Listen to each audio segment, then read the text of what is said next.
আজকে আমি জমির দিকে আসছি অনেক দিন পর। খুব ভালো লাগতেছে।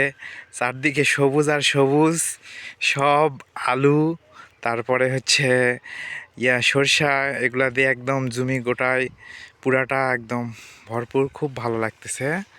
তো চারদিকে সবুজ। তো যাচ্ছি, সামনে একটা পুকুর আছে দেখার জন্য। নতুন একটা পুকুর কাটছে, অনেক সুন্দর। তো এগুলা দেখেই মনে হচ্ছে যে এখানে একটা এরকম নিরিবিলি পরিবেশে একটা পিকনিক বা একটি সময় কাটাই, অনেক ভালো লাগবে আর কি। অনেক সুন্দর, চারদিকে সবুজ আর সবুজ। এখন যাচ্ছি সেই পুকুরটায়। পুকুরটা দূর থেকে দেখতে অনেক ভালো লাগতেছে। এরকম এখন হচ্ছে শহরের পরিবেশের মধ্যে যারা থাকে তারা এরকম বিল, এরকম পুকুর, এরকম নিরিবিলি পরিবেশ দেখাই যায় না।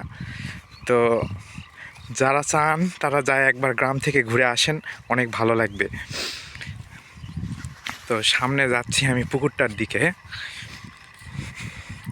দেখাবো পুকুরটা।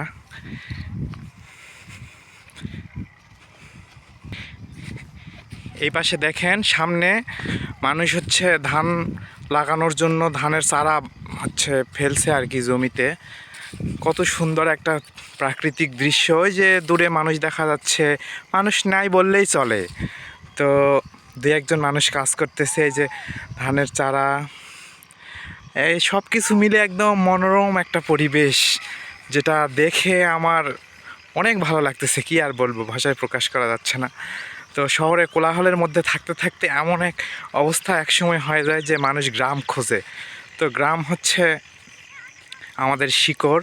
গ্রামে আসলে বোঝা যায় যে কি কেমন হচ্ছে, আমরা কতটা ভালো জায়গা মিস করি আর কি বাইরে থাকলে। তো এই যে আমি আসলাম সেই পুকুরটাই। তো ওয়াও, কত সুন্দর! এই পুকুরটা কিন্তু নতুন কাটা হয়েছে, বেশি দিন না, এর আগে আমি দেখছি। অনেক অনেক সুন্দর। এই যে এই পাশে অনেক গাছ লাগানো আছে পুকুরে, আমের গাছ। এগুলোতে আম ধরে, আমের সময় আসলে বোঝা যায়। তো এই যে এই পাশে, এই পাশে এই যে বড়ইয়ের গাছ, বড়ই ধরে আছে। এই যে বড়ইগুলো এখনো পাকেনি, কিন্তু তারপরে প্রচুর বড়ই ধরছে। কত সুন্দর একটা দৃশ্য, সব মিলে অস্থির একটা পরিবেশ।